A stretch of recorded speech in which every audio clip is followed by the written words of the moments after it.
Okay, thank you for the introduction. I would like also to thank the organizing committee for the invitation, and of course Merck for sponsoring the symposium.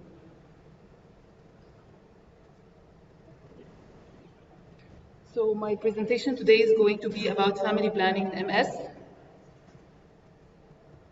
This is my disclosure, and this is going to be my agenda for today. So starting with MS burden in Egypt, I came across two epidemiology studies from 2014 and 2016. Both found the same prevalence rate of 14 per 100,000, but I believe if a new epidemiology study was to be conducted in 2020, the prevalence rate is going to be much higher. Another interesting study was published in 2019 that estimated the total cost of caring for MS patients, including both remitting, relapsing, and progressive forms, and estimated that cost to be $146.6 million only in the year of 2017. And this was only from patients' perspective, not including the governmental expenditure on MS. So since around 3/4 of these patients are females, so the topic of family planning is of crucial importance. But what is the attitude of female MS patients towards pregnancy? It was a study conducted in 2017 in Italy. They studied both MS patients and normal female controls, and they handed out a self-reported questionnaire that was filled with questions related to pregnancy and family planning in general. And they found the following, that MS was associated with what they called higher frequency of voluntary childlessness. They were more likely to give up having children. And this ratio was 22% versus 13% in the control females. Not only this, but also more women were more likely to choose to terminate their pregnancy, and the ratio was 20 versus 12%. They corrected the relationship status and the nationality and thyroid dysfunction, and still they found that MS diagnosis determined at least twofold higher odds of having the voluntary childlessness. The reasons were variable, but the most commonly reported reasons were disability or fear of disability, fear of transmitting the illness to their offspring, fear of discontinuing their medications, or even discouragement from the treating neurologists. Another study, 1 year later in 2018, it was conducted in USA using the health insurance claims. It found that the annual pregnancy rate in women with MS has increased from 2006 to 2014, and that was opposite to the general declining trend. And they explained this by the change in the perception and the more positive attitude female patients had towards pregnancy risk while having MS. Another Swiss survey highlighted a number of patients concerned regarding family planning, and again, the most commonly reported concerns were disease course after pregnancy, the health of the unborn child, disease course while pregnant, and the possibility of breastfeeding and the availability of therapeutic options while pregnant.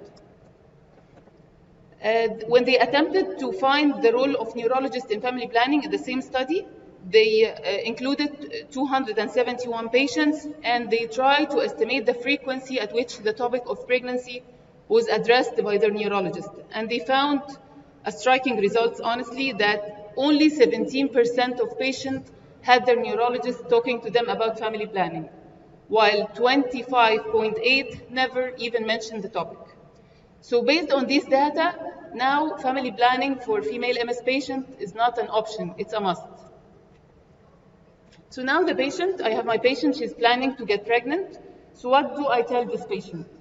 There are several points that I should emphasize on, and of those are, MS does not affect fertility in any way, either in males or females. We should usually advise a period of disease stability of 6 to 12 months. And in couples with MS, it's not recommended to wait the usual 12-month wait for trying to get pregnant. Usually we refer to fertility specialists after only 3 to 6 months. Also, they tend to ask about whether their children going to have MS or not. So the risk for a child to have MS, if one parent is affected, is 2 to 3%, while if both parents are affected, it rises up to 20%. Also important to raise the question that some symptoms of MS might worsen during pregnancy, like bladder symptoms or spasticity, and these should be addressed appropriately. I should also advise my MS patient to refrain from smoking, to use the supplements, especially vitamin D, and to be screened for UTI and use DVT prophylaxis in case of impaired mobility. The subject of assisted reproductive technique is quite confusing and not conclusive, but generally speaking, they tend to say that the results were confounded by the high pre-pregnancy relapses in the studied population and those who had failed treatment. So now, if treatment is warranted with one of the IVF or the assisted reproductive technique, we recommend continuing treatment with either interferon or rituximab according to the disease activity. So now the patient is pregnant and she's asking about the effect that the pregnancy is going to have on her MS course. So usually women while pregnant, they tend to have fewer relapses. As we all know, the postpartum relapse or the relapse rate decreases all through pregnancy, especially in the third trimester. It can decline up to 70% in some studies, and then it flares up again in the immediate postpartum period, and then return to the pre-pregnancy level.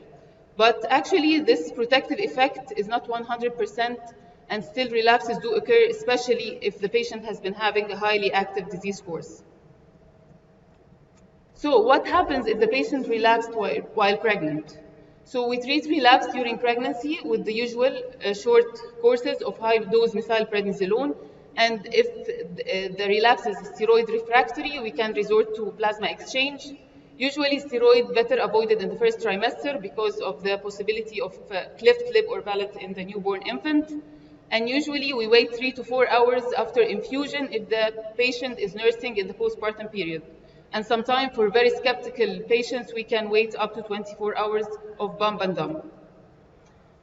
As for imaging, usually imaging during pregnancy will not alter much the treatment plan, but we can perform MRI safely, of course, without contrast. And usually, if the patient has been having a highly active disease course, we recommend having MRI immediately postpartum, again, without gadolinium. And if for whatever reason she received gadolinium, she can pump and dump for 24 hours as well. Labor, delivery, and postpartum. Are there any precautions? So pregnancy should not be considered as a high risk if the patient is diagnosed with MS, should not be automatically considered as a high-risk pregnancy, and should not alter the obstetric plan in any way unless in very specific situations where the patient has severe disability. And also it should not influence the mode of delivery, analgesia, anesthesia, unless again there is significant disability that may require assisted second stage of labor or even cesarean section altogether. Also, there is no evidence to support the use of methylprednisolone or IVIG in the prevention of postpartum relapses. And usually women are advised to continue taking their vitamin D supplements as well as their newborn infants. And another important point is that there is evidence of increased risk of postpartum depression in mothers with MS. So patients and their family members and spouses should be kept aware of this and should be trained to recognize the early symptoms of depression.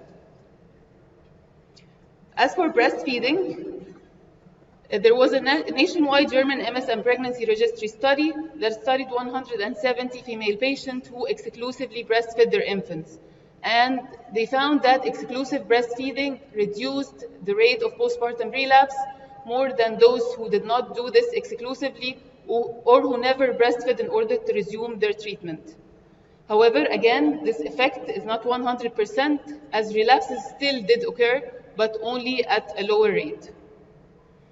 So the decision to breastfeed or not is totally up to the patient, and it should be individualized and respected. So if an MS patient decided not to breastfeed in order to resume her medications, especially in highly active situations, that should be honored, and at the same time should provide the patient with enough data on the drugs that are compatible with breastfeeding and can be used safely while nursing.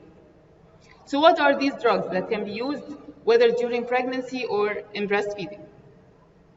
So this is the ECTRIMS 2017 guidelines.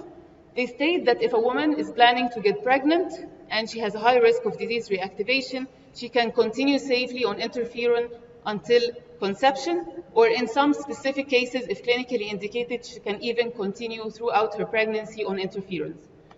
And for patients with high active disease, as we mentioned earlier, we usually should recommend against pregnancy, but if still the patient wants to get pregnant while having a highly active disease, we can prescribe or keep her on natalizumab if she's taking it, with full explanation of the potential implications, and of course stopping the drug at weeks 30 to 34. But if the patient is having an unplanned pregnancy, so in this case, they recommend using alemtuzumab with a period of contraception for 4 months. The American Academy, they had a different view of opinion. So they recommend against the use of modestly active medication while pregnant. And I'm going to say yes in the next slide.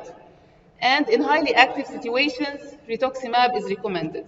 And this is the evidence they rely on. So there was a study in 2015 that examined female patients who exclusively and non-exclusively breastfed their infant and compared and followed the patients for 1 year postpartum. And they found that the only determinants of a high postpartum relapse rate were non-exclusive breastfeeding and relapse while pregnant, while there was no association between postpartum relapse and disease duration or DMT use while pregnant, or DMT use at the time of conception, or even relapse frequency before pregnancy. So according to this study, they concluded that there is no need for the patient to be on modestly active treatment because this is not going to affect the risk of having postpartum relapse. So what data is there that supports the use of interferon during pregnancy in MS patients? These are 2 registries, one from the pharmaceutical company's pharmacovigilance data, and the other one was population-based cohort from the National Health Registers of patients exposed both to interferon beta either before or during pregnancy. And both studies found more or less the same results. They found similar prevalence rate of congenital anomalies to the general population in following exposure to interferon beta during pregnancy. There was similar prevalence of spontaneous abortion and pregnancy terminations. And for the newborn, there were no difference in the mean birth weight, mean birth length, or preterm birth.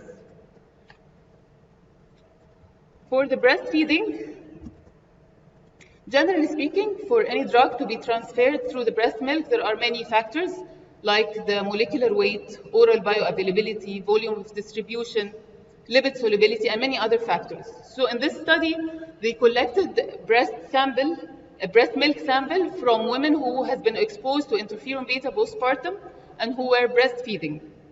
And then they calculated from these measurements what is called RID, or relative infant dose, which is the dose the infant is exposed to through breast milk. And they calculated this dose to be 0.006% of the total dose, and this was considered completely safe because they have a cutoff point of 10%, unless, of course, the drug has a high toxicity profile. So based on this data, and based on the fact that interferon beta has a large molecular weight and very poor oral absorption, so they concluded that it was compatible with breastfeeding.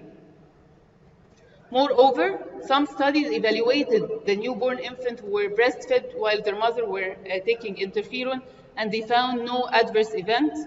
The first study was in 2013, and the second was in 2011, and they both followed the infant up to the age of 8 months, and no adverse events were reported. So this is the summary of the EU label update for Rebif. They state that there is no increased risk of major congenital malformation after preconception or early pregnancy exposure, but the experience with exposure in the 2nd and 3rd trimester is very limited. Also, based on the animal data, there was a possibly increased risk of spontaneous abortion, but this was not proved from the registry data. So they concluded that if clinically needed, the use of Rebif can be considered during pregnancy, and it was completely safe and compatible with breastfeeding. Also, Rebif is the first MS treatment in Egypt approved in pregnancy and lactation, although the EMA approved the 3 formulation of interferon. So Rebif can support remitting relapsing MS patients through the different phases of family planning, especially if a patient who's drug naive and planning to get pregnant within the next 2 years, or she became pregnant if clinically indicated she can continue in Rebif, and even postpartum, whether she decides to breastfeed or not. And finally, I'm going to conclude with our guidelines at Alexandria MS Unit for management of MS in women planning to get pregnant. If the patient is decided to have mild/moderate disease activity and she's drug naive, we prescribe interferon beta. If she's already on treatment, we can continue till pregnancy confirmation, or if clinically indicated, we can continue throughout pregnancy. And in cases of highly active disease, if drug naive, we prescribe rituximab. If she's on different treatment, we switch to rituximab. And as for breastfeeding, we advise exclusive breastfeeding for at least 2 months. If she has mild to moderate activity, we can prescribe interferon along with breastfeeding. And if she has high activity, we can prescribe rituximab, which is also have very promising data with breastfeeding. Thank you so much.